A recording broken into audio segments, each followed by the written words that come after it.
ای یو یو یو، اولین ولاگ منه بچه‌ها. ببین اصلا برام مهم نیست کیفیت چیه، لباسم چیه، چه روزیه چه روزی نیست. فقط ببین من آدم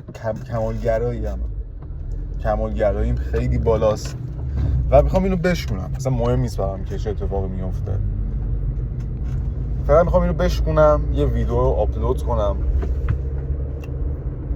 و ببینیم چی پیش میاد.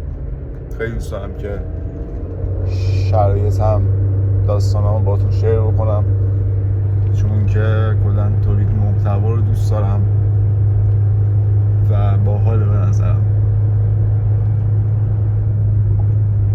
خب میبینمتون، ادامهش کم کم میگیرم. همینجوری به سمت باشگاه دارم میرم. ساعت کام نزدیک 8 شب روز چهارشنبه 15/16 آبان برج 8 و بریم ببینیم که چی پیش میاد.